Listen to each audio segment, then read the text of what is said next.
morning. Good morning.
Good morning, y'all.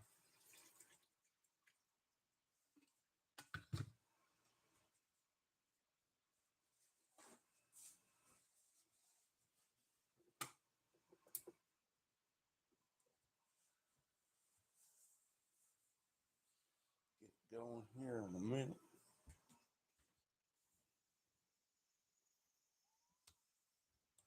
A little miss.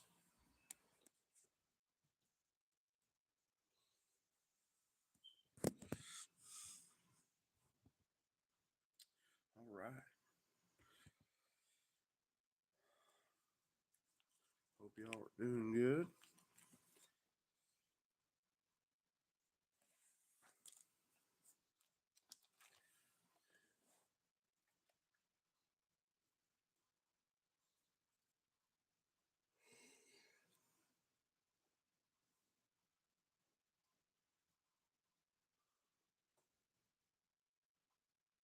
All right.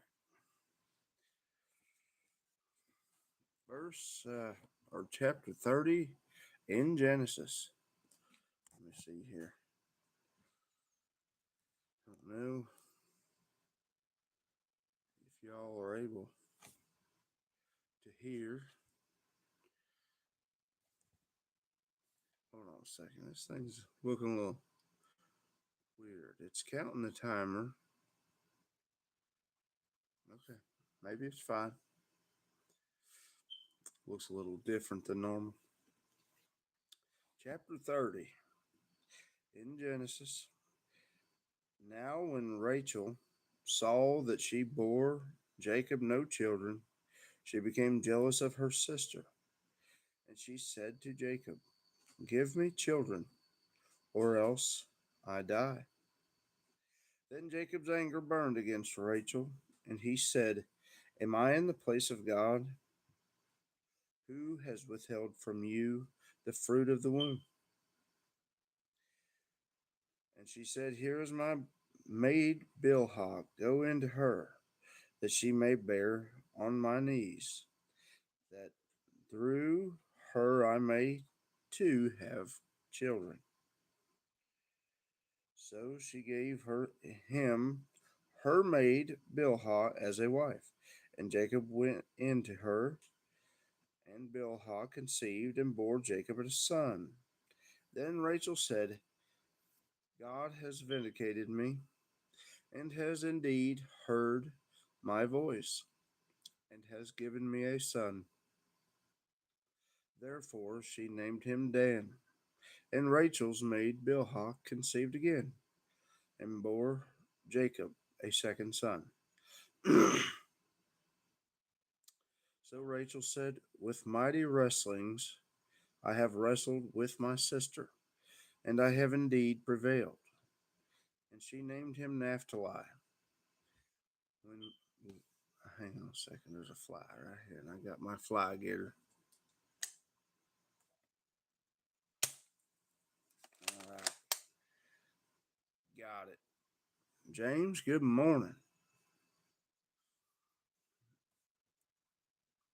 Hope you're doing good, James. All right. Verse 9. When Leah saw that she had stopped bearing, she took her maidservant Zilpah and gave her to Jacob as a wife. And Leah's maid Zilpah bore Jacob a son. Then Leah said, "How fortunate!" So she named him Gad.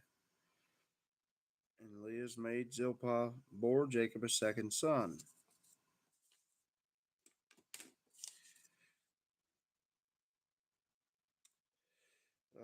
The verse 13. Then Leah said, "Happy am I, for women will call me happy." So she named him Asher. Now in the days of wheat harvest, Reuben went and found mandrakes in the field and brought them to his mother Leah. Then Rachel said to Leah, "Please give me some of your son's mandrakes." Good morning, Justin. But she said to her, "Is it a small matter for you to take my husband? And would you take my son's mandrakes also?" So Rachel said, "Therefore he may lay with you tonight in return for your son's mandrakes." When Jacob came in from the field in the evening, then Leah went out to meet him and said, "You must come into me, for I have surely hired you with my son's mandrakes." So he lay with her that night. Boy, what a difference in how the world operates now. She is known she is known as his wife also, as well as Rachel. And then she does this deal with Rachel on these mandrakes, and then goes out to him and said, "Hey, I've hired you with mandrakes." You have to think, wait a minute here. How in the world do you hire your own husband? But this was a thing back then. It was a little different world. Kind of crazy. Let's see. Verse 17. And God gave heed to Leah, and she conceived and bore Jacob a fifth son. Then Leah said, "God has given me my wages, because I gave my maid to my husband." So she named him Issachar. And Leah conceived again and bore a sixth son to Jacob. Then Leah said, "God has endowed me with a good gift. Now my husband will dwell with me, because I have borne him six sons." So she named him Zebulun. And afterwards she bore a daughter and named her Dinah. Then God remembered Rachel, and God gave heed to her and opened her womb. So she conceived and bore a son and said, "God has taken away my reproach." And she named him Joseph, saying, "May the Lord give me another son." So,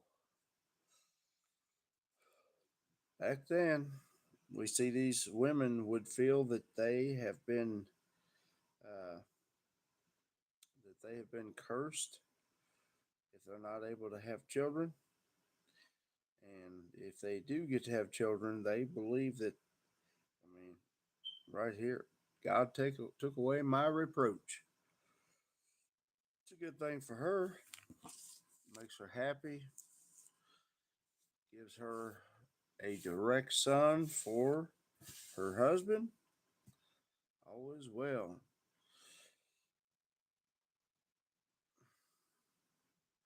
Huh. I did not know that, James. Symbolic of fertility. Pretty cool. All right, I'm gonna get my coffee, y'all.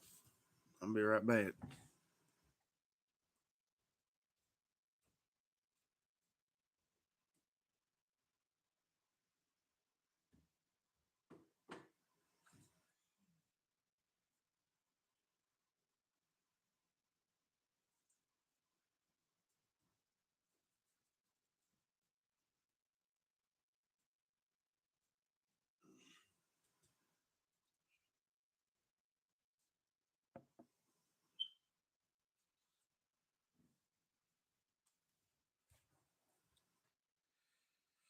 right. Verse 25. Now it came about when Rachel had borne Joseph that Jacob said to Laban, send me away, that I may go to my own place and to my own country. Give me my wives and my children, for whom I have served you, and let me depart, for you yourself know my service which I have rendered to you.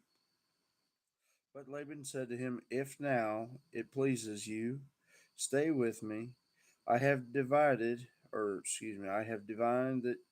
the Lord has blessed me on your account. And he continued, name me your wages, and I will give it.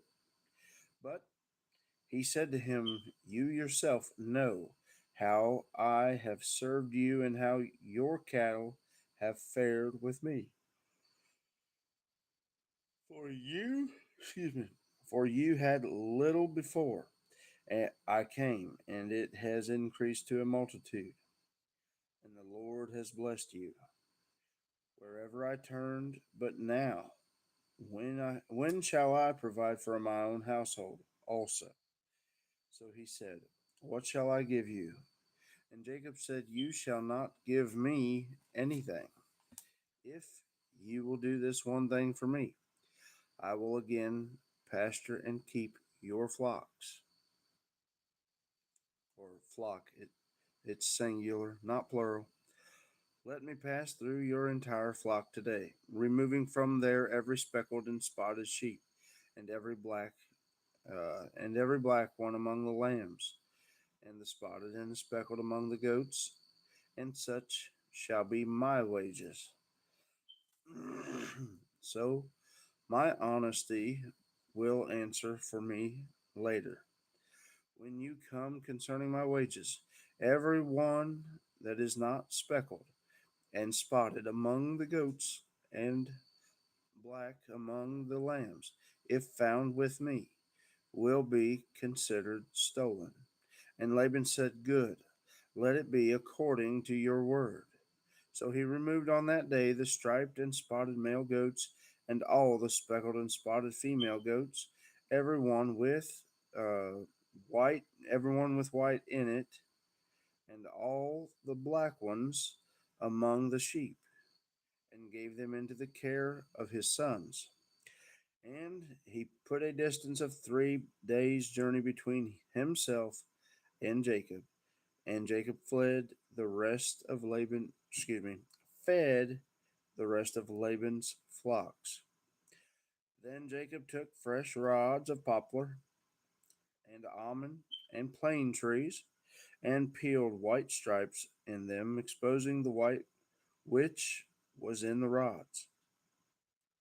And he set the rods which he had peeled, excuse me, which he had peeled in front of the flocks in the gutters, even in the watering troughs where the flocks came to drink, and they mated when they came to drink. So the flocks mated by the rods, and the flocks brought forth striped, speckled, and spotted. And Jacob separated the lambs and made the flocks face toward the striped and all the black in the flock of Laban. And he put his own herds apart and did not put them with Laban's flock. Moreover, it came about when the stronger of the flock were mating that Jacob would place the rods in the sight of the flock in the gutters, so that they might mate by the rods. But when the flock was feeble, he did not put them in. When the flock was feeble, he did not put them in. So the feebler were Laban's, and the stronger were Jacob's. So the man became exceedingly prosperous, and had large flocks and female and male servants, and camels and donkeys. All right, that finishes up chapter 30. All right, Chapter 30 in Genesis over.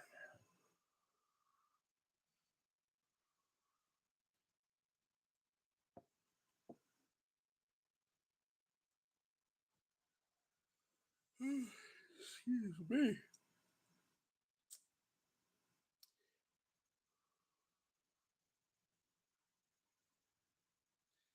Well, y'all got anything coming up today? Anything good out in this world?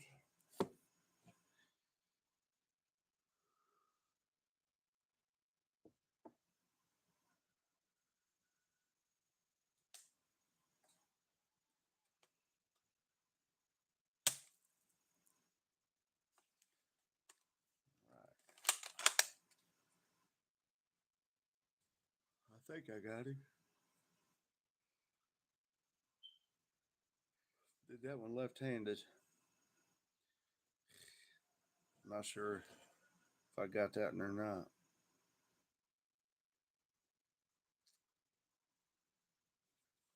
All right. Chapter 31 coming up.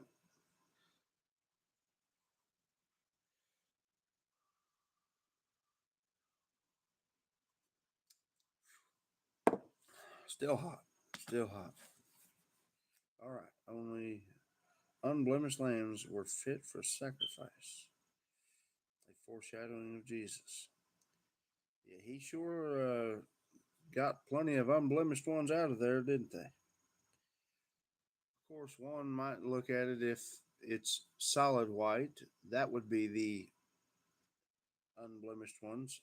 But there's one right here on the Bible. See if he comes back again. But the spotted, speckled, and the black ones, they end up being a lot healthier and stronger. Those seem to be pretty good shape.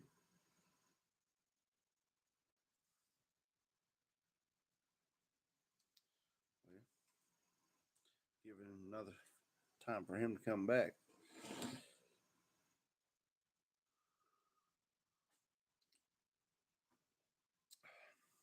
All right.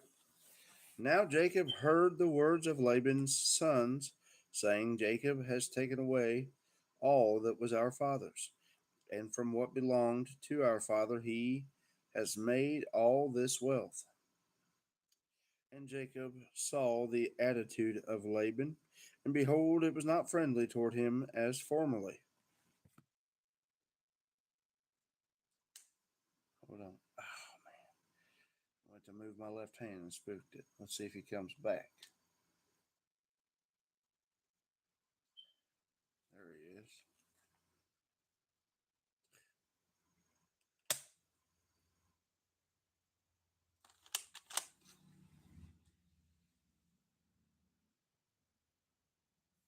Well, I couldn't tell if it hit or not.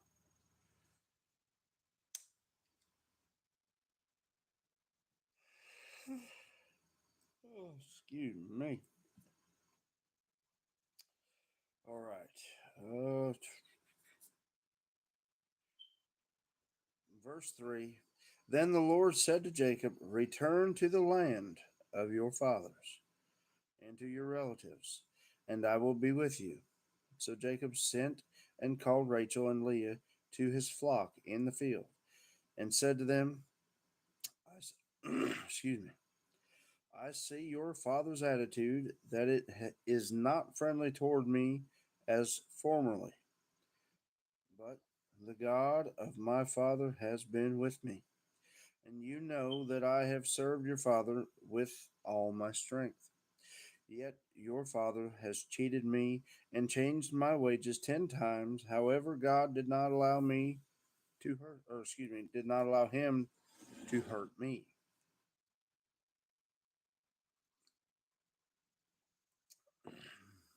They were separated, spotted, black and white. Yeah. Now I seen something about mice. I didn't get to catch that. All right. Flies. Oh yeah, I'm after the flies with my little salt gun. Sierra, good morning. I'm in chapter 31 in Genesis, verse 8. If he spoke thus, the speckled shall be your wages. Then all the flock brought forth speckled, and if he spoke thus, the striped, all or the striped shall be your wages. Then all the flock brought forth striped. Thus God has taken away your father's livestock and given them to me. And it came excuse me. And it came about at the time when the flock were mating that I lifted up my eyes and saw it in a dream, and behold, the male goats which were mating were striped, speckled, and mottled. Then the angel of God said to me in the dream, Jacob. I said, Here I am. And he said, Lift up now your eyes and see that all the male goats which are mating are striped, speckled, and mottled. For I have seen all that Laban has been doing to you.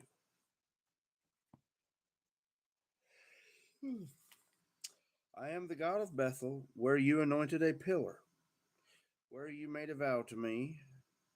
Now arise, leave this land, and return to the land of your birth.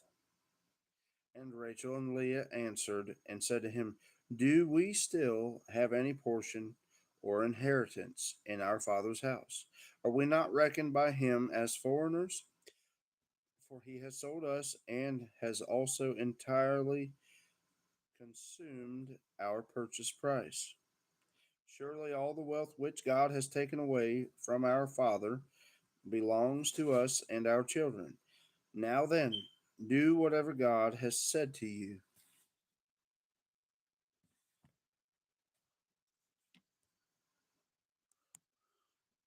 John. Yeah, that's a mosquito. One of them big, one of them giant mosquitoes.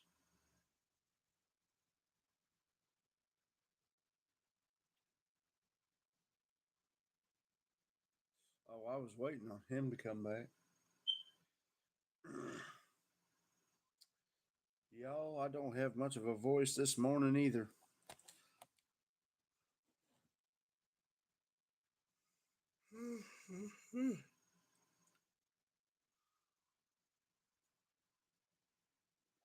Hopefully, this coffee helps clear it up. Keep lubricating my throat and all. Well, good morning.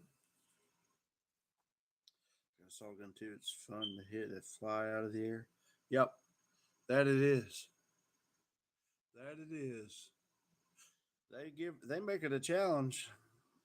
It's different than shooting ducks out of the air or dove. Excuse me. Or doves, where you're shooting at something with more of a straight line. Don't take offense to this, but I don't want to be. No, that's fine. That's fine. Okay. There you go.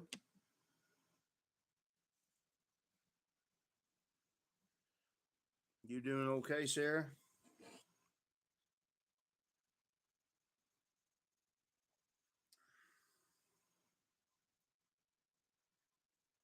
Yeah.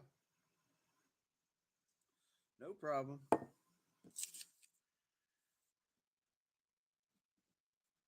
That's no problem.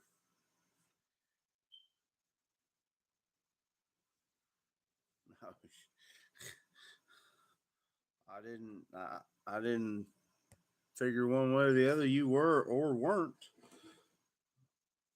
No, that's just fine.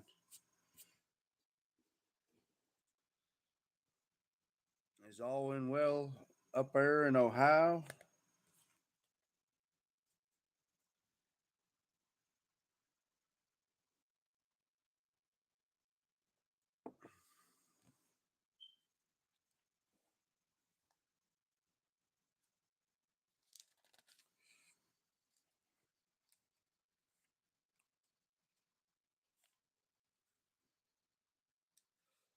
I'll continue reading while y'all might be putting any of the messages up.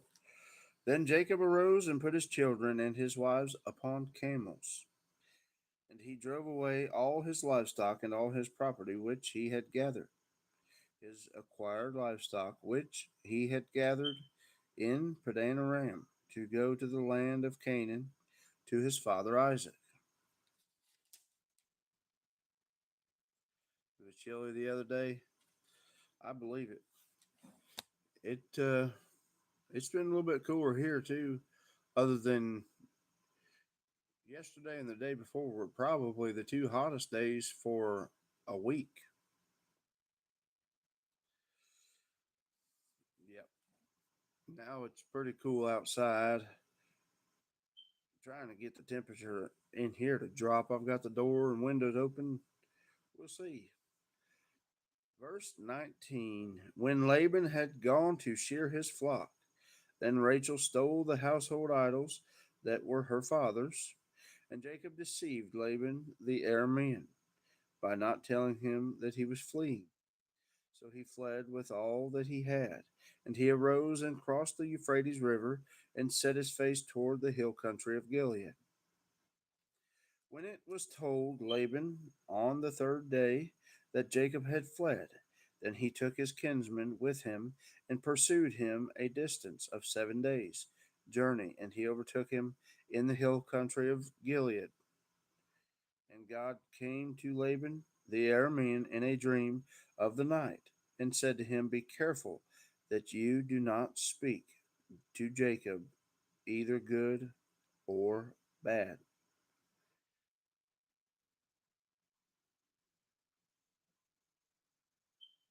It was freezing out of the pool. Yeah, I believe it.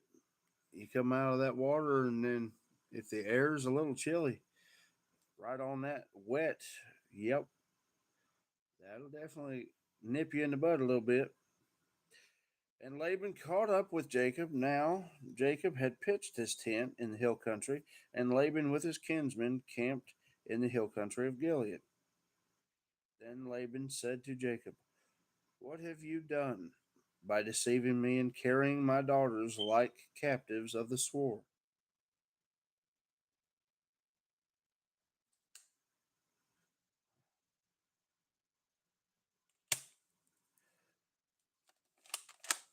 Got that one. All right. Where was I? Captives of the sword. Uh, Verse 27. Why did you flee secretly and deceive me, and did not tell me, so that I might have sent you away with joy, and with songs, with timbrel, and with lyre, or lyre? I think it's lyre. And did not allow me to kiss my sons and my daughters. Now you have done foolishly. It is in my power to do you harm, but the God of your father spoke to me last night, saying, Be careful not to speak either good or bad to Jacob. And now you have indeed gone away because you longed greatly for your father's house. But why did you steal my gods? Gods, and it's a little g. Then Jacob answered and said to Laban, Because I was afraid, for I said, Lest you would take your daughters from me by force. The one with whom you find your gods shall not live in the presence of our kinsmen. Point out what is yours among my belongings and take it for yourself. For Jacob did not know that Rachel had stolen them. So Laban went into Jacob's tent, and into Leah's tent, and into the tent of the two maids, and he did not find them. Then he went into Leah's tent, and entered Rachel, or then he went out of Leah's tent, and entered Rachel's tent. Now Rachel had taken the household idols and put them in the camel's saddle, and she sat on them. And Laban felt through all the tent, but did not find them. I'll pause to get some more coffee there. Verse 35 coming up. Oh, Why all the blood magic? Why not just forgive without all the death and torture? Well, we don't know all of God's will, but I'm glad you're on here. I'm thankful to have y'all on. Uh, Jesus. Danielle He Who. Good morning. Well, okay. Am I wrong? Well, we don't know every bit of information that goes along with it. So, we've got to consider we only have written down what has been written down. I will, Sierra. Are you heading out of here for the morning, Sierra? All right. I'm not going to be able to catch all of them comments. Danielle, uh, the debt of sin is not cheap. It's paid with the blood of God. It's one of the divine mysteries we can infer. It's how serious sin is. Yes, that is very true. That is very true, Daniel. If government intervened in everything, it wouldn't be free. Will it would be some movie? Yep, that's right. God makes up the rules. Why does there have to be a payment of blood sacrifice of a human? Because he said so.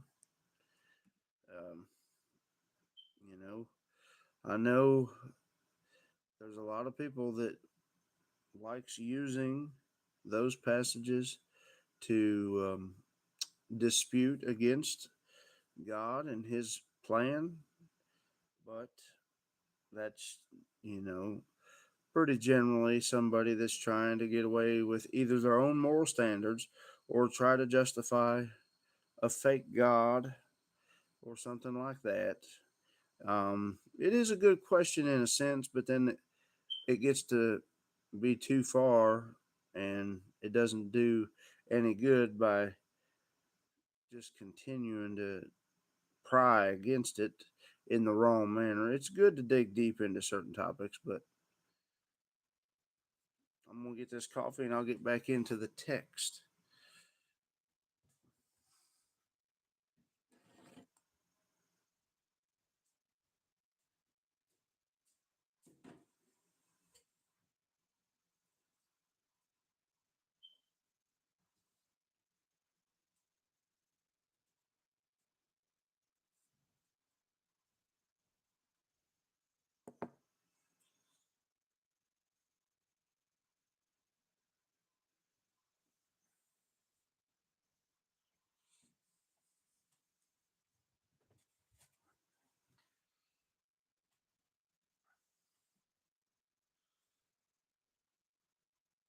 All right. Let's see here. Oh, go on verse 35 here. And she said to her father, let not my Lord be angry that I cannot rise before you.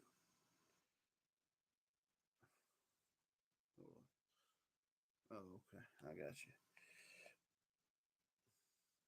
For the manner of women is upon me. So he searched, but did not find the household idols. Then Jacob became angry and contended with Laban. And Jacob answered and said to Laban, what is my transgression? What is my sin, that you have hotly pursued me, though you have felt through all my goods? What have you found of all your household goods? See it here before my kinsmen and your kinsmen, that they may decide between us two. These 20 years I have been with you, your ewes and your female goats have not miscarried, nor have I eaten the rams of your flocks. That which was torn of beasts I did not bring to you. I bore the loss of it myself. You required it of my hand, whether stolen by day or night, or stolen by night. Thus I was by day.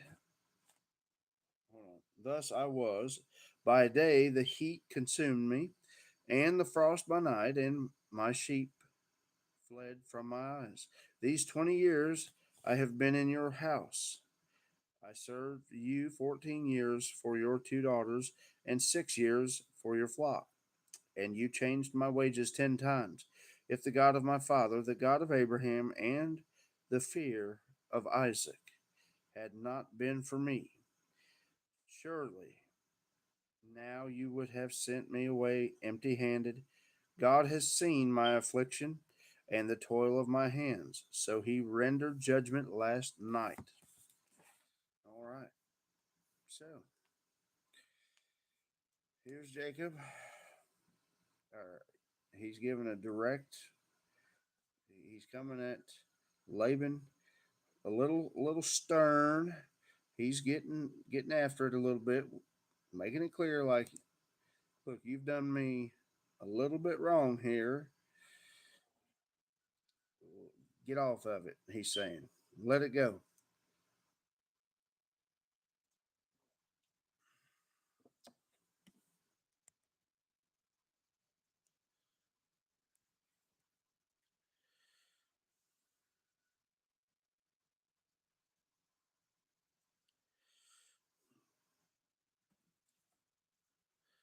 Hmm.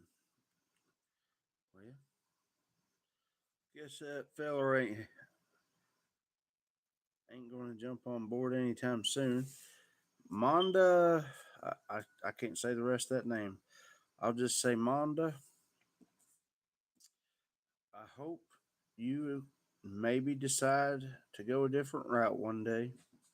That you might jump on board with the one that created us.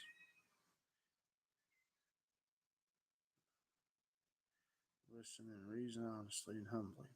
So just okay. All right. Verse 43. Then Laban answered and said to Jacob, the daughters are my daughters, and the children are my children, and the flocks are my flocks, and all that you see is mine. But what can I do this day to these my daughters, or to their children whom they have borne? So now come, let us make a covenant, you and I, and let it be a witness between you and me. Then Jacob took a stone and set it up as a pillar. And Jacob said to his kinsmen, gather stones. Excuse me. So they took stones and made a heap, and they ate there by the heap. Now Laban called it Jeg- Jagar, Jagar Hadutha. Hadutha. That's a hard one there. But Jacob called it Galeed. So Laban called it one thing, Jacob called it another. Galeed sounds a lot easier. I'll roll with that one. And Laban said, this heap is a witness between you and me this day. Therefore it was named Galeed and Mizpah, for he said, may the Lord watch between you and me when we are absent one from the other. If you mistreat my daughters, or if you take what excuse me, there's that voice again. Or if you take wives besides my daughters, although no man is with us, see, God is witness between you and me. And Laban said to Jacob, behold this heap, and behold the pillar, which I have set between you and me. This heap is a witness, and the pillar is a witness that I will not that I will not pass by this heap to you for harm, and you will not pass by this heap and this pillar to me for harm.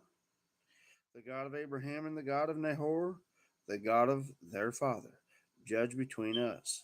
So Jacob swore by the fear of his father Isaac. Then Jacob offered a sacrifice on the mountain and called his kinsmen to the meal.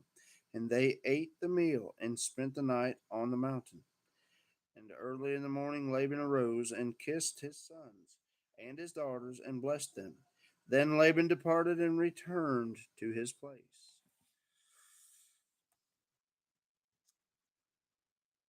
Well, thank you, Sarah. You got you a new picture up there, I see. Cool, cool.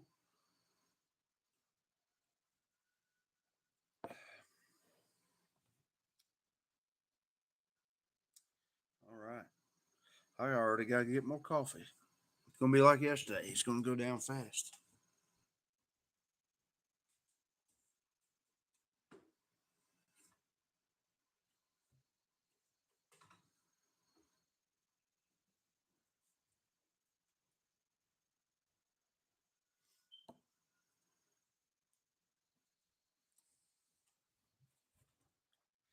I got to see if I can get into that air conditioner today.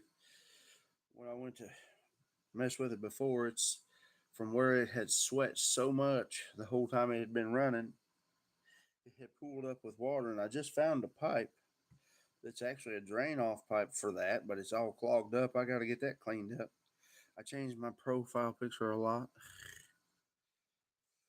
I said, okay, that is okay. Pretty cool. It is still dark out. I got the doors open. Well, the door and window, and it's 80 degrees in here. I'm sweating because of that and the coffee. It's been a little rough. Hey, I'm gonna turn that fan on in there.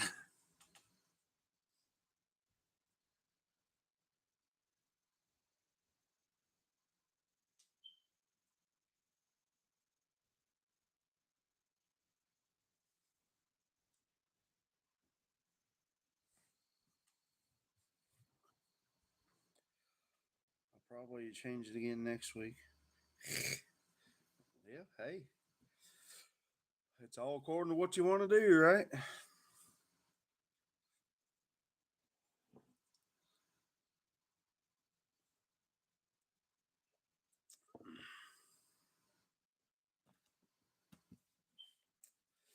All right, verse or chapter 32. See how well my voice holds up. Now, as Jacob went on his way, the angels of God met him. And Jacob said, when he saw them, this is God's camp. So he named that place Mahanaim. Then Jacob sent messengers before him to his brother Esau in the land of Seir, the country of Edom. He also commanded them, saying, thus you shall say to my lord Esau, thus says your servant Jacob, I have sojourned with Laban and stayed until now, and I have oxen and donkeys and flocks and male and female servants, and I have sent to tell my lord that I may find favor in your sight. I'm gonna pause for a minute. So he's got all this livestock, Jacob does, that he has built up while with Laban all those years, 20 years. 14 years worked for the daughters, 6 years worked for the flocks. That is a great act of patience on Jacob's part. It shows the more primitive mindset back then. They had to walk everywhere, they or ride a donkey or something. You have 20 years just to be able to gain your wives and have some livestock, and it turned out to be, and then head back home. Now that's being patient upon this earth.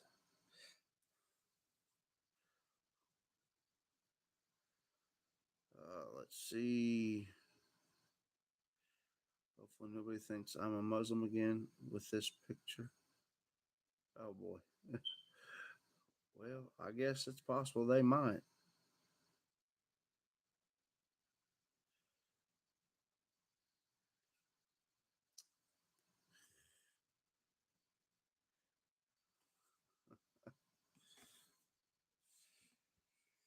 All right. Where was I? Let's see.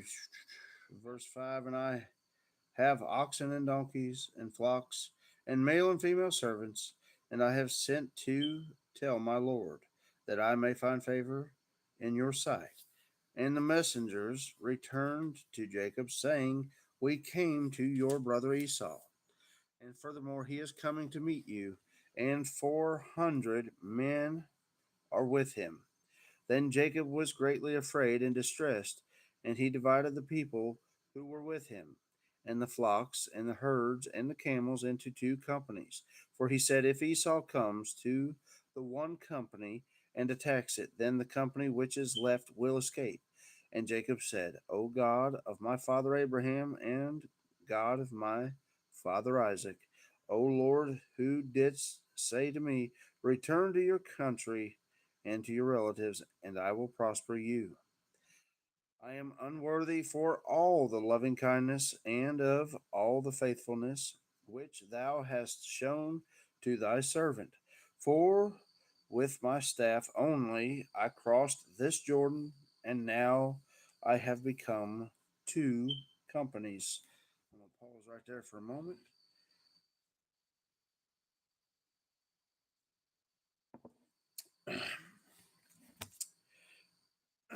Excuse me. Deliver me, I pray, from the hand of my brother, from the hand of Esau, for I fear him lest he come and attack me, the mothers with the children. For thou didst say, I will surely prosper you, and make your descendants as the sand of the sea, which cannot be numbered for multitude. So he spent the night there.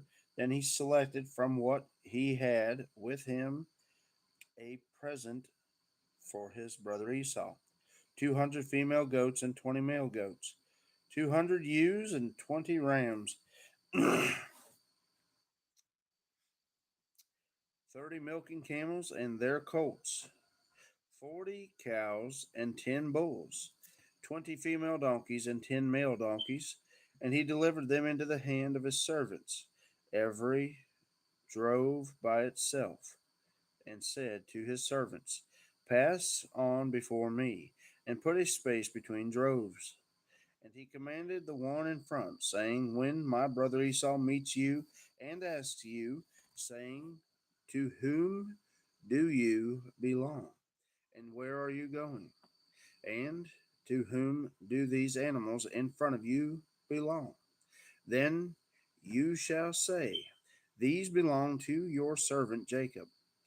It is a present sent it is a present sent to my lord Esau, and behold, he also is behind us.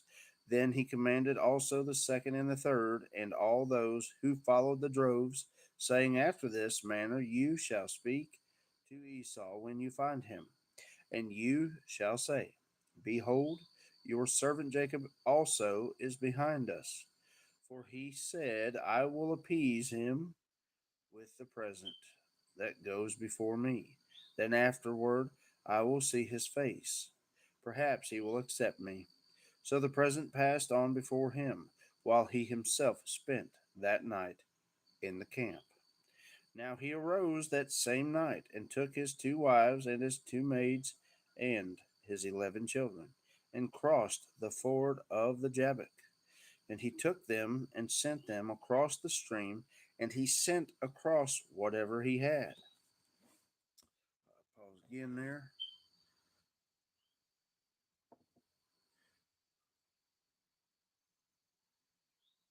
You don't make a very good Christian.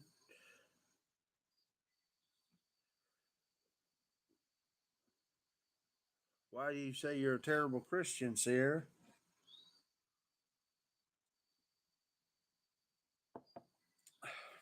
if there's anything that you want to say there.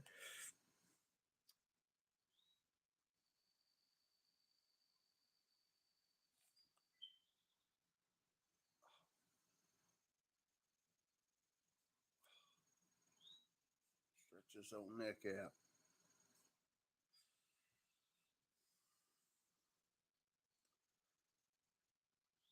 Just how you been feeling lately? Well, feeling something and being something sometimes are different things. You can still be a good a good Christian if you're feeling something else. You're lukewarm. Well, okay, I see what you're saying now. Well, just stay focused the best you can. Um, just stay faithful, as Revelation 2:10 tells us. Stay faithful unto the point of death, and we will receive the crown of life. um, we've got to walk in the light. We may have a little hiccup here and there, but as long as we catch it and repent from it and just get back on track, you'll be fine.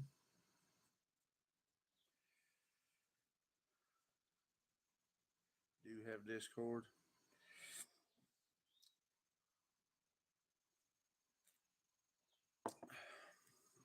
Yeah. If you catch yourself, if you stepped out of line, as long as you repent from it and you keep moving forward, his blood's there constantly cleansing you from all the sin. Now, Hebrews 10:26 does tell us that if we willingly go on sinning after we have received the knowledge of the truth, then there are no sacrifice for our sins left. So if you just kind of go on willingly sinning without trying to repent from it and all that, well, there's warnings in Revelation chapter 2 to the church of Ephesus that if they don't change, he's going to take their lampstand from them, which the end of chapter 1 tells you what the lampstand is, which is being the church. Uh, so, you know, all you got to do is be willing to repent, get back on track, just love God, love your neighbor, and you'll be fine. Or you may make some mistakes here and there, just fine. Just keep on trucking.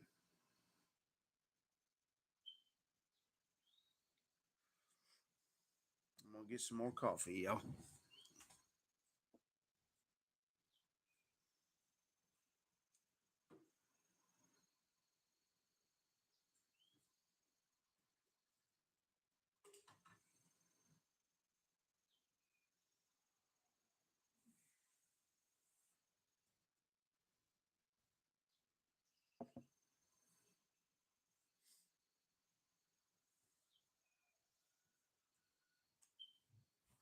The birds are starting to sing outside.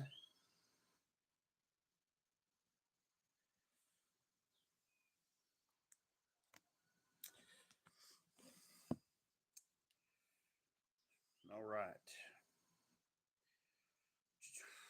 Verse 24 in chapter 32. Then Jacob was left alone, and a man wrestled with him until daybreak.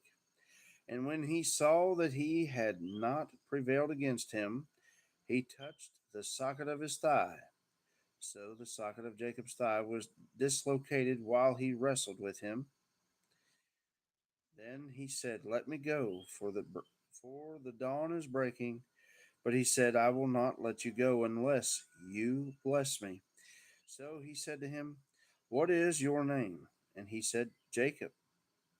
And he said, "Your name shall no longer be Jacob, but Israel, for you have striven with God and with men and have prevailed."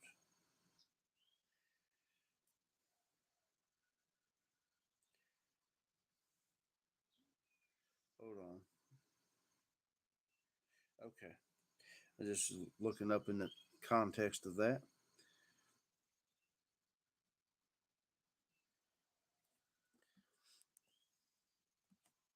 All right. Then Jacob asked him and said, Please tell me your name. But he said, Why is it that you ask my name? And he blessed him there. So Jacob named this place Peniel, for he said, I have seen God face to face, yet my life has been preserved. Now the sun rose upon him just as he crossed over Penuel, and he was limping on his thigh. Therefore, to this day, the sons of Israel do not eat the sinew of the hip, which is on the socket of the thigh, which or because he touched the socket of Jacob's thigh in the sinew of the hip. All right, that finished chapter 32.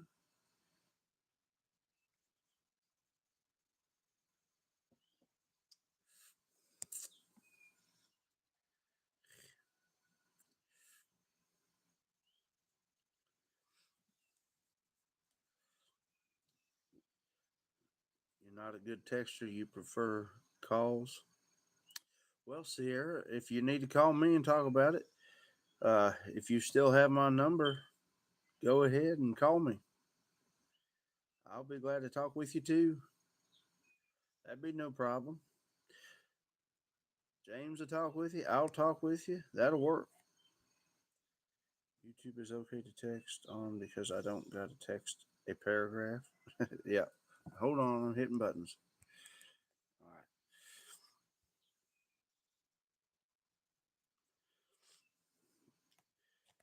Yeah. Hopefully it all works out. If you are able to, if you still have my number, Sierra, don't hesitate. Text first so that I know it's you because I had to get another new phone. Well, you already know because that was the day I broke that other phone was when I was on my way up to see you. Uh, but yep, text me first. I do have the number. All right. Well, there you go. Don't hesitate to call. Don't feel any kind of awkward about it. Text me first. If you only want to text, then just text. I don't care either way. But if you end up wanting to talk on the phone call, we'll talk.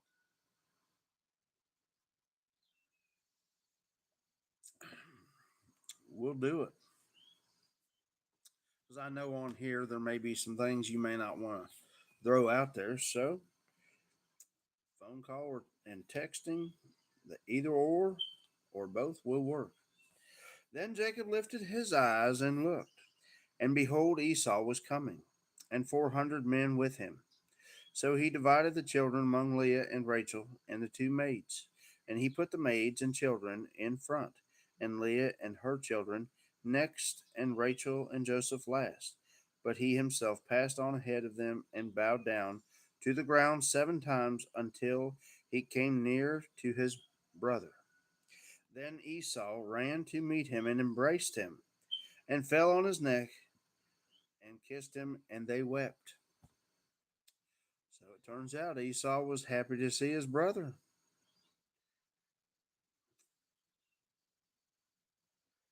I forgot the underscore. Oh, Leah, good morning. And I just said Leah. Here in chapter 33 in Genesis, we have Rachel and her sister Leah here.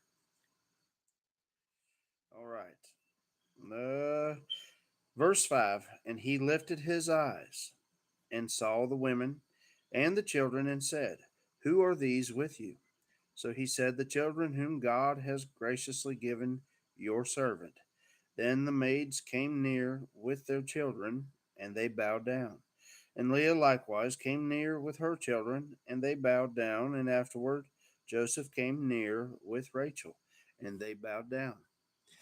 And he said, What do you mean by all this company which I have met? And he said, To find favor in the sight of my Lord. But Esau said, I have plenty, my brother.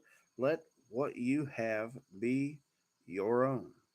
And Jacob said, No, please. If now I have found favor in your sight, then take my present from my hand. For I see your face as one sees the face of God, and you have received me favorably. Hold on here, let's see. Oh yeah, yep. Jacob was worried about him because that's what Esau was when he was mad back when before Jacob had to take off to be with Laban and them. First Timothy chapter 4 verse 20. You have the same. Yes. Yep. I have the same number. I don't remember which one I got. I don't know if I give you the personal phone or my work phone number. Half the time I end up giving the work phone number out more than I do the other one. But it doesn't matter. I mean, definitely still text me on it. It don't. They're both my phone. Just 88. After I finish this chapter, we can check that out. You know, my name means wary, but wary is actually a good thing. I did not know that, Leah.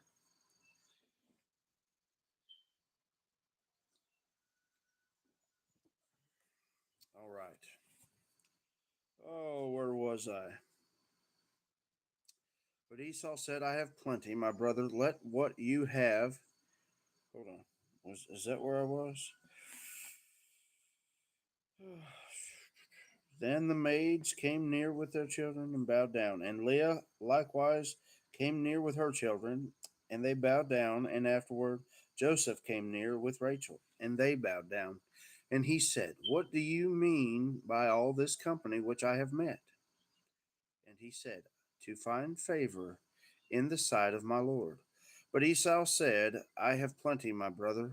Let what you have be your own. And Jacob said, no, please.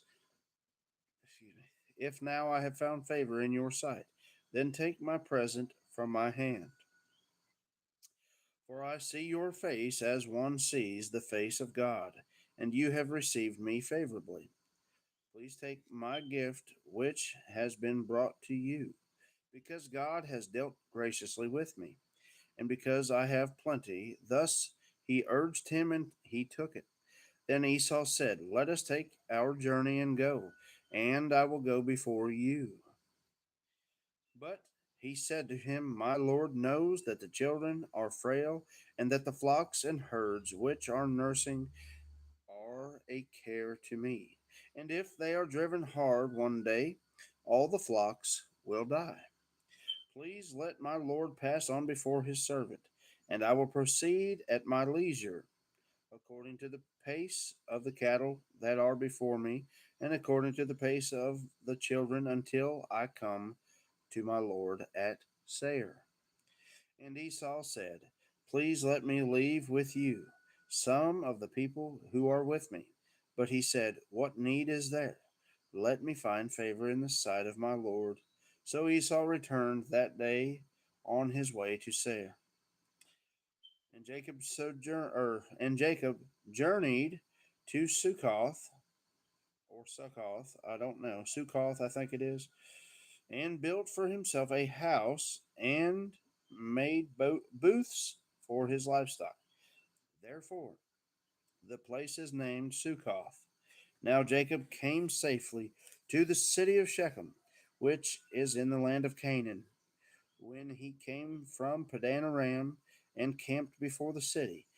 And he bought the piece of land where he had pitched his tent from the hand of the sons of Hamor, Shechem's father, for 100 pieces of money. Then he erected there an altar and called it El Elohi, El Elohi, Israel. All right, that finishes chapter 32, or no, 33. All right, let's see here. You know my name? Okay, yes, I read that. I had blonde hair, but then it turned brown. I was I was like that as a young boy myself. It was more of a blondish color and then turned brown. Just Second Timothy 4 verse 20. Second Timothy, James is referencing Trophimus sick at Miletus, which is one of those. Let's see where we at. Which is one of those proof texts that we can go that shows the powers of the signs, wonders, and miracles were coming to an end. Verse 20. First Timothy, okay. 4 verse 20.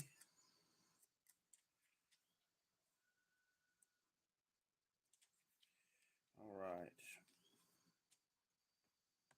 Hold on. First Timothy chapter 4 verse 20. First Timothy chapter 4 only goes 16 verses.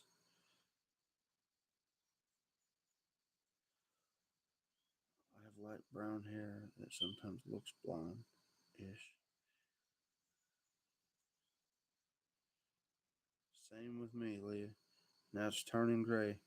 Yeah, I'm with you there, James. Second Timothy. Okay, that makes more sense. Yep. Second Timothy chapter 4, verse 20. Erastus remained at Corinth, but Trophimus I left sick at Miletus. I don't know if Just is still on here.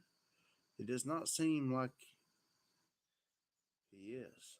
But yeah, that's one of those texts that shows that transition.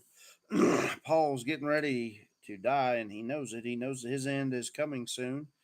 So um, he's leaving people sick instead of healing them because, as First Corinthians chapter 13 explains to us, the powers of the signs, wonders, and miracles were going away. And here's one of those elements in the scriptures that shows, okay, well, there's something changing here because they're leaving people sick instead of healing them. My 16-year-old nephew got a summer job and he bought me wrinkle cream. What? And I don't know if should be thankful or sad. What is wrinkle cream? Is that something for the laundry?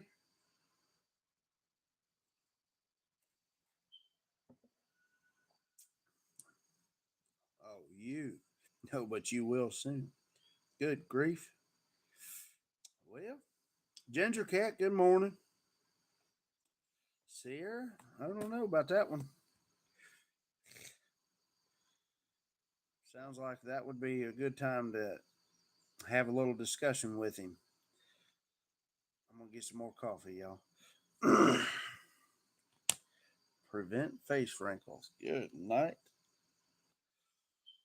Well, I guess it's all about the perception of what is soon.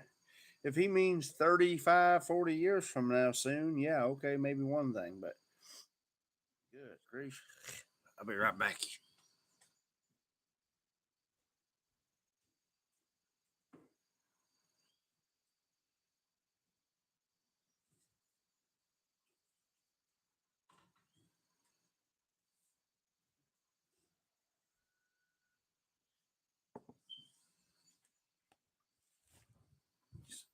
Is that something for the laundry? Oh, yeah.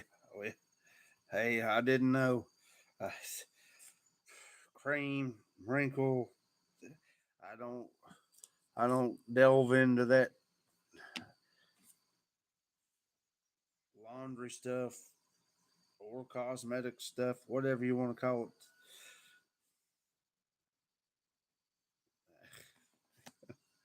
Well, I'd say so, Sierra. All right, chapter 34. Now Dinah, the daughter of Leah, whom she had borne to Jacob, went out to visit the daughters of the land. And when Shechem, the son, or maybe Shechem, when the son of Hamor the Hivite, the prince of the land, saw her, he took her and lay with her by force. And he was deeply attracted to Dinah, the daughter of Jacob, and he loved the girl and spoke tenderly to her. So Shechem spoke to his father Hamor, saying, Get me this young girl for a wife. Now Jacob heard that he had defiled Dinah, his daughter, but his sons were with his livestock in the field. So Jacob kept silent until they came in.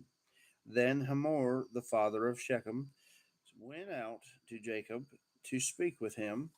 Now the sons of Jacob came in from the field when they heard it, and the men were grieved, and they were very angry because he had done a disgraceful thing in Israel by lying with Jacob's daughter.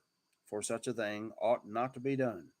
But Hamor spoke with them, saying, The soul of my son Shechem longs for your daughter. Please give her to him in marriage, and intermarry with us. Give your daughters to us, and take our daughters for yourselves. Thus you shall live with us, and the land shall be open before you.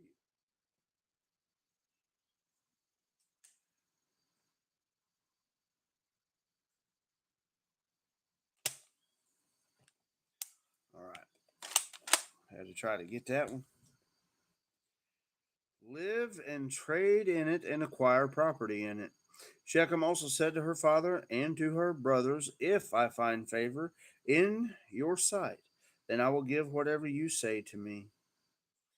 Ask me ever so much bridal payment and gift, and I will give according as you say to me. But give me the girl in marriage. Excuse me. But Jacob's sons answered Shechem and his father Hamor with deceit, and spoke to them because he had defiled Dinah their sister. And they said to them, We cannot do this thing, to give our sister to one who is uncircumcised, for that would be a disgrace to us. Only on this condition will we consent to you, if you will become like us, and that every male of you be circumcised. Then we will give our daughters to you, and we will take your daughters for ourselves, and we will live with you and become one people. But if you will not listen to us to be circumcised, then we will no longer, or then we will take our daughter and go. Now their words seemed reasonable to Hamor and Shechem, Hamor's son, and the young man did not delay to do this thing, or to do the thing, because he was delighted with Jacob's daughter. Now he was more respected than all the household of his father. So Hamor and his son Shechem came to the gate of their city and spoke to the men of their city, saying, These men are friendly with us. Therefore let them live in the land and trade in it, for behold, the land is large enough for them. Let us take their daughters in marriage and give our daughters to them. Only on this condition will the men consent to us to live with us, to become one people, that every male among us be circumcised as they are circumcised. Will not their livestock and their property and all their animals be ours? Only let us consent to them, and they will live with us. And all who went out of the gate of his city listened to Hamor and to his son Shechem, and every male was circumcised. All who went out of the gate of his city. I'll pause there for a moment. Benjamin, good morning.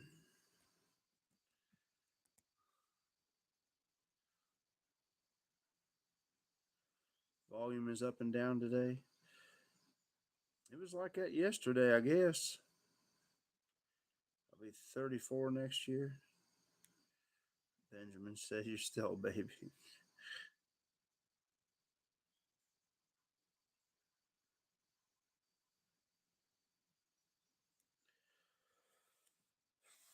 All right.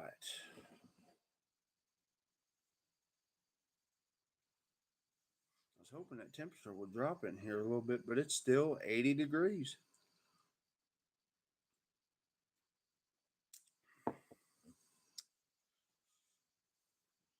I got to get in here and really check this air conditioner unit out. I think it's dried out now, so I can get into it. I didn't have much time to fool with it yesterday, so I just left it to dry up more on its own. All right, 25. Now it came about on the third day, when they were in pain, that two of Jacob's sons, Simeon and Levi, Dinah's brothers, each took his sword and came up upon the city unawares, and killed every male. And they killed Hamor and his son Shechem with the edge of the sword, and took Dinah from Shechem's house, and went forth. Jacob's sons came upon the slain and looted the city, because they had defiled their sister.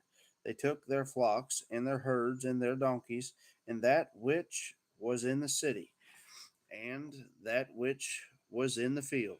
And they captured and looted all their wealth, and all their little ones and their wives, even all that was in the houses. Then Jacob said to Simeon and Levi, "You have brought trouble on me by making me odious among the inhabitants of the land, among the Canaanites and the Perizzites. And my men, being few in number, they will gather together against me and attack me, and I shall be destroyed, I and my household." But they said, "Should he treat our sister as a harlot?" All right, that finishes up chapter 34.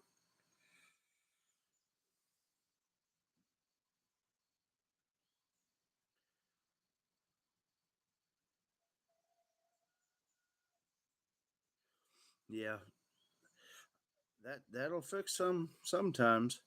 My blower motor is going out on mine. That blower fan, it when it does run, it's only running about half the speed, so it's not moving that cold out of it fast enough, causing it to freeze up very quickly. And then sometimes when I turn it on, that blower fan doesn't work at all. In New Zealand, yeah, that's pretty cool.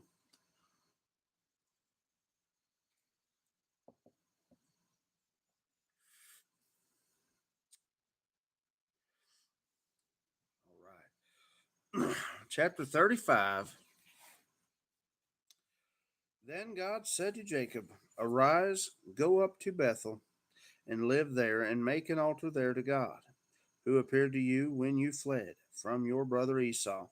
So Jacob said to his household and to all who were with him, "Put away the foreign gods which are among you, and purify yourselves, and change your garments, and let us arise and go up to Bethel. And I will make an altar there to God, who answered me in the day of my distress, and has been with me wherever I have gone." So they gave to Jacob all the foreign gods which they had, and the rings which were in their ears. And Jacob hid them under the oak which was near Shechem. As they journeyed, there was a great terror upon the cities which were around them, and they did not pursue the sons of Jacob. So Jacob came to Luz, that is Bethel, which is in the land of Canaan, he and all the people who were with him, and he built an altar there and called the place El Bethel, because their God had revealed himself to him when he fled from his brother. You know, I didn't even think about that. There is a church, I don't know, it's probably about 40 minutes away from here, but I know of it. We went by there just a month and a half ago, 2 months ago, to buy some chickens. And there's a church called El Bethel Christian Church. Well, there we go. we see where it got its name from. Now, Deborah, Rebecca's nurse, died, and she was buried below Bethel under the oak. It was named Allon Bachuth. Then God appeared to Jacob again when he came from Padan Aram, and he blessed him. And God said to him, "Your name is Jacob. You shall no longer be called Jacob, but Israel shall be your name." Thus he called him Israel. God also said to him, "I am God Almighty. Be fruitful and multiply. A nation and a company of nations shall come from you, and kings shall come forth from you. And the land which I give to Abraham and Isaac, I will give it to you, and I will give the land to your descendants after you." Then God went up from him in the place where he had spoken with him. And Jacob set up a pillar in the place where he had spoken with him, a pillar of stone, and he poured out a libation on it. He also poured oil on it. So Jacob named the place where God had spoken with him Bethel. So there we go. Bethel, house of God. I got you. All right. Verse 16. Let me get some coffee.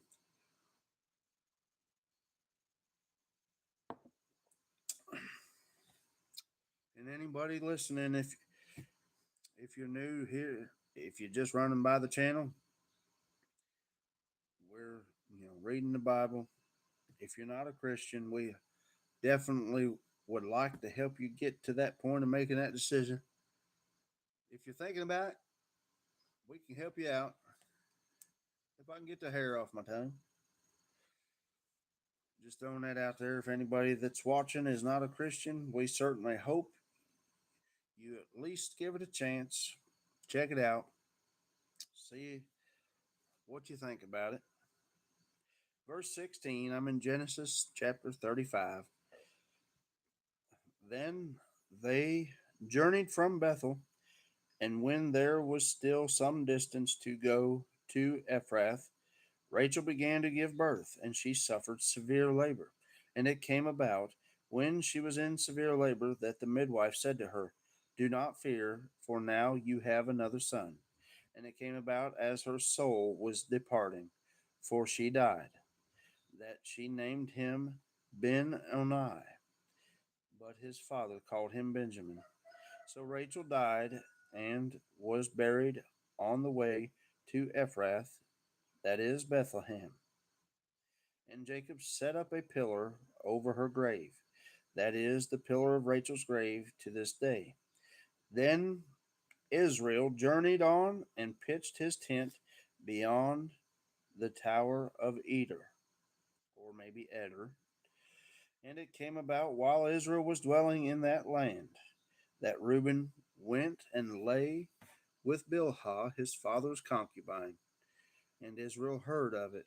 Now there were 12 sons of Jacob.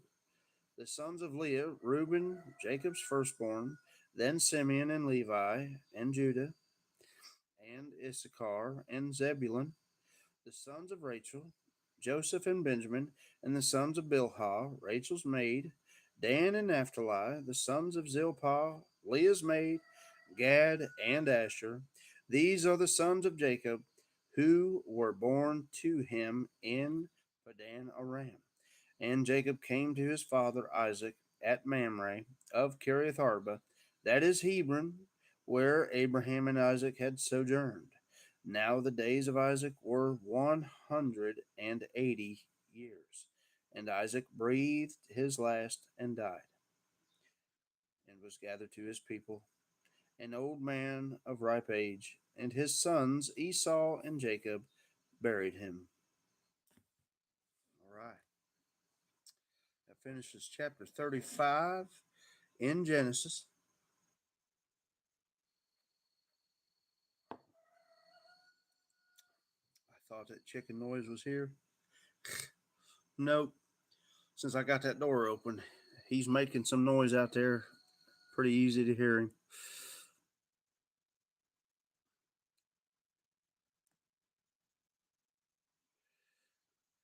Benjamin means son of my suffering. Benjamin means son of my right hand. Oh, I got you. I think I have seen that before where the Benami means the son of suffering. Just switched his headset. Well, I got you. It does help sometimes for sure. All right. Okay. The Bible is a good one, Leah. That's for sure. All right. Chapter 36 in Genesis. And then I'm going to hang it up early today and I'm going to get working on this air conditioning unit. Now, these are the records of the generations of Esau, that is, Edom. Esau took his wives from the daughters of Canaan, Adah, the daughter of Elon, the Hittite, and Oholibamah, the daughter of Anah, and the granddaughter of Zibeon, the Hivite.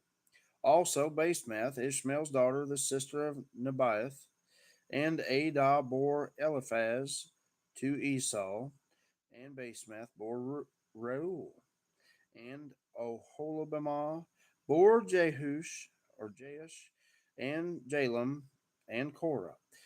These are the sons of Esau who were born to him in the land of Canaan. Then Esau took his wives and his sons and his daughters and all his household and his livestock and all his cattle and all his goods which he had acquired in the land of Canaan, and went to another land away from his brother Jacob, for their property had become too great for them to live together, and the land where they sojourned could not sustain them because of their livestock. So Esau lived in the hill country of Seir. Esau is Edom. These then are the records of the generations of Esau, the father of the Edomites in the hill country of Seir. These are the names of Esau's sons: Eliphaz, the son of Esau's wife Adah; Reuel, the son of Esau's wife Basemath. And the sons of Eliphaz were Teman, Omar, Zapho, and Gadam, or maybe Gadam, and Kenaz.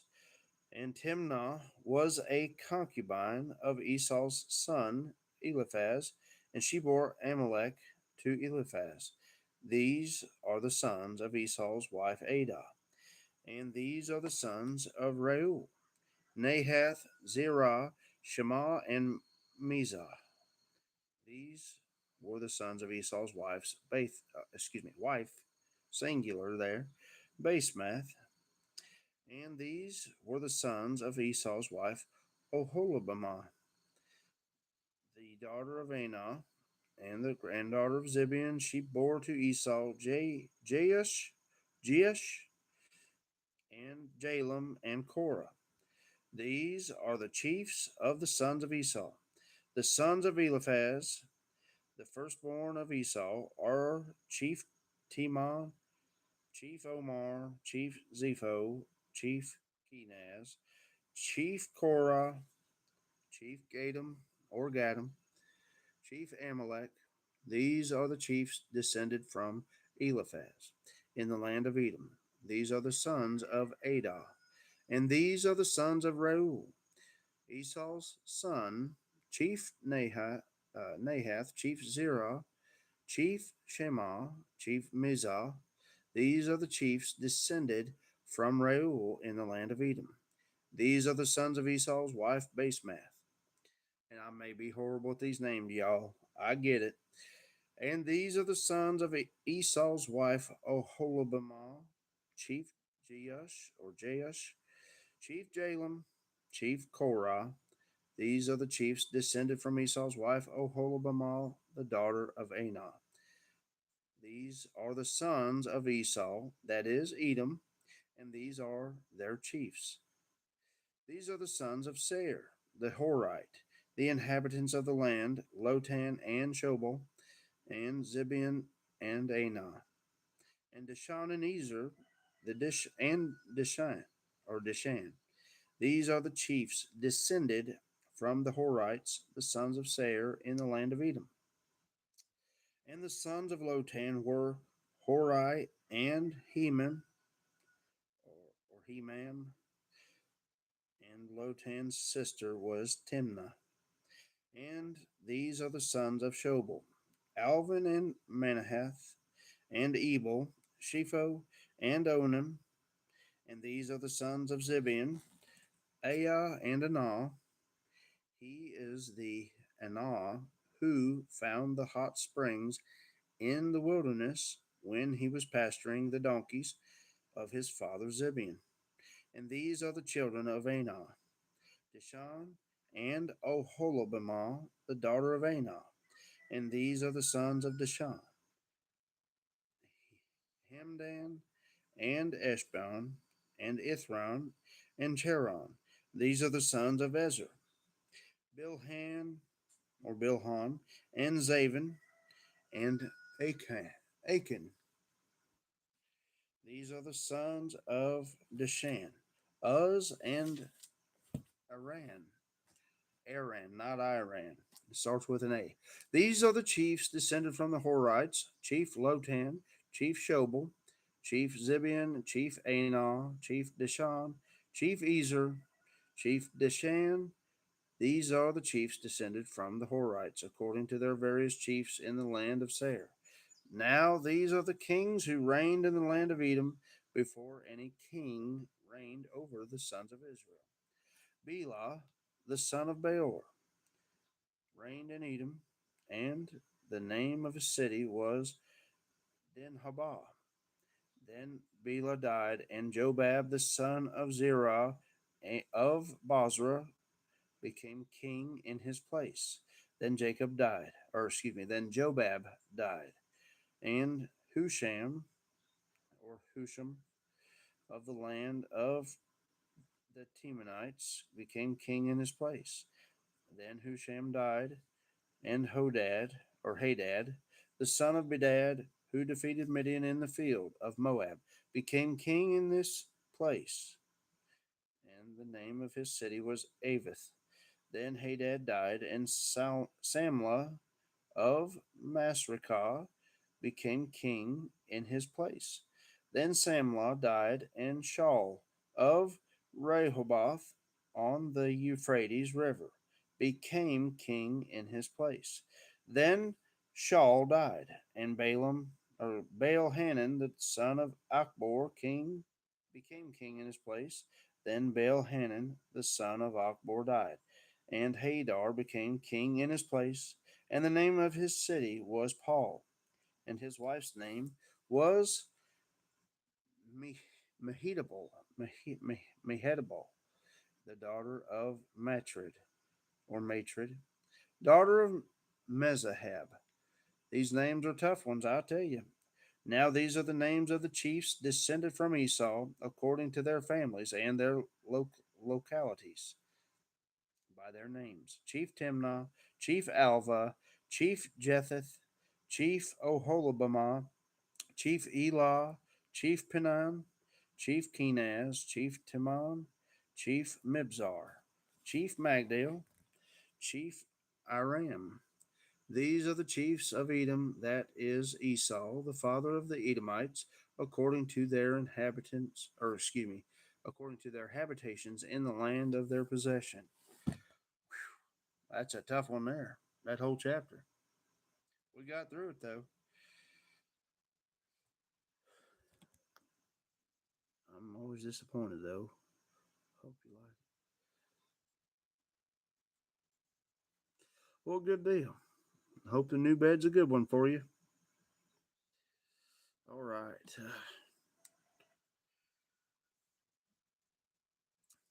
I'm sweating pretty good. I think it's already about to start getting hotter in here. because that sun's starting to come up now. Well, y'all, I'm gonna get off here and get this day started. I was hoping to get some fishing in maybe this morning. I'm gonna look into this air conditioner and then go from there. Uh, Sierra, if you're still on there, don't hesitate to text me. You could text me right now if you want, or call as soon as we're done with this. That'd be fine. Either one, uh, and we can go over whatever you may need to talk about. Don't hesitate either. And if I do miss the call, well, I would say text first, of course. But um, if I do miss the call, my phone's always on silent just because I can't stand listening to a phone ringing. But I'll get it once I'm, back looking at the phone and see the message. Then I can call you right back.